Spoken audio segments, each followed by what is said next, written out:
11h30, você que usa o X antigo Twitter, conseguiu acessar a plataforma nesta quarta-feira? Há quem diga que é uma instabilidade no sistema que bloqueia a rede social aqui no Brasil. Outros dizem que a resposta está em um outro caminho. João Pedro Melo acompanha essa situação lá em Brasília e traz informações para a gente agora. Tudo bem, João? Bom dia. Oi, Lupato Sabino, bom dia para vocês, para todo mundo que está nos acompanhando. Eu fiquei na dúvida agora, né? O nosso ouvinte já mandou mensagem para a gente também aqui desde cedo, falando a respeito, né, desse desbloqueio, se tinha voltado, muita gente comemorando, inclusive aqui nos nossos canais de comunicação do Grupo Bandeirantes aqui em Brasília.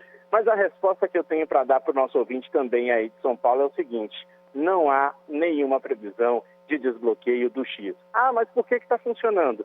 Exatamente por isso que a gente falou, uma espécie de instabilidade no sistema que bloqueia a rede social. Portanto, a ideia da Anatel é de que até o fim do dia de hoje o X seja mais uma vez bloqueado em todo o Brasil. A gente conversou agora há pouquinho, Lupato e Sabino, com o Supremo Tribunal Federal para entender exatamente o que estava acontecendo, se de repente o ministro Alexandre de Moraes tinha tomado alguma decisão para liberar a rede social X aqui no Brasil. E a resposta do Supremo foi a seguinte: de que a última decisão do ministro Alexandre de Moraes diz que, enquanto o X não indicar um representante legal aqui no país, a plataforma seguirá bloqueada e que o próprio Supremo ia entrar em contato com a Anatel para entender o que estava acontecendo. Hoje o fato é o seguinte: a gente conseguiu acessar o Twitter ou X tanto no Wi-Fi como também na rede 4 ou 5G do celular. Foi possível publicar, curtir, comentar posts, embora a aba de notificações essa esteja um pouquinho prejudicada, viu?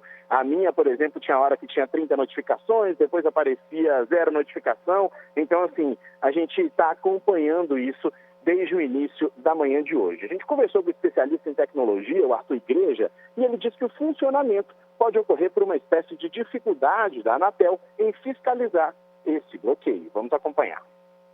A minha tese muito prática é que não é uma questão técnica, é uma questão, preciso lembrar que se são mais de 20 mil operadores, a pergunta é se a Anatel tem braço para fiscalizar tudo isso, né? Porque você manda uma ordem, alguém tem que ir lá tecnicamente fazer isso, e aí não é tão trivial assim para a Anatel ficar validando o tempo inteiro se está acessando, se não está acessando. Então, é um pouco na linha do que eu tinha comentado à época da história das VPNs, da tal da multa de 50 mil, etc, etc. E uma das primeiras coisas que eu falei é que isso era absolutamente inexequível. Então, se nós começamos a ver isso em relação a 20 mil provedores, que dirá o resto? Então, é muito mais factível que simplesmente alguns não fizeram, ou eventualmente voltaram atrás, ou tiveram, por exemplo, uma atualização de blacklist, de bloqueio, e ficou de fora. Mas a minha principal tese é simplesmente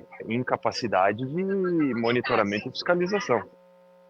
Bom, a gente destaca ainda o seguinte, que o ministro Alexandre de Moraes impôs uma multa diária de R$50 mil por dia de descumprimento desse bloqueio do X, inclusive pelo uso de VPN, as chamadas redes privadas. Com os relatos de retorno, a Agência Nacional de Telecomunicações diz que está verificando os casos e os provedores de internet para que esse bloqueio volte a ser cumprido em todo o país. A gente lembra, nada disso tem a ver com aquela decisão da semana passada do ministro Alexandre de Moraes de liberar os ativos e as contas bancárias do X e da Starlink.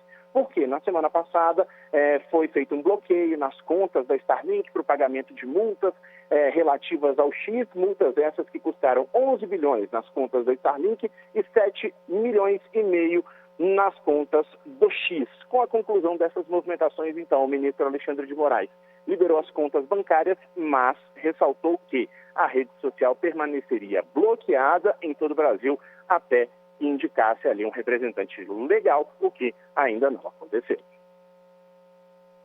Ou seja, nada se sabe ainda, né? Porque não é uma autorização do Supremo Tribunal Federal para que volte de vez. Estranho, né? Ao mesmo tempo, alguns conseguem acessar a rede social. Ao longo da manhã, pessoas que não conseguiam, ouvintes que mandaram mensagem aqui pra gente, passaram a conseguir. entrar lá no X, o antigo Twitter. Vamos ver quando um posicionamento oficial das autoridades competentes pela fiscalização do bloqueio, no caso a Anatel, traga uma resposta para a população em relação a isso, porque teve muita gente que teve até ansiedade depois que terminou essa rede social, né? Quem usava e muito aqui no Brasil. Obrigado, João. Valeu, pessoal. Um grande abraço. Obrigado. Agora 11 horas e 35 minutos.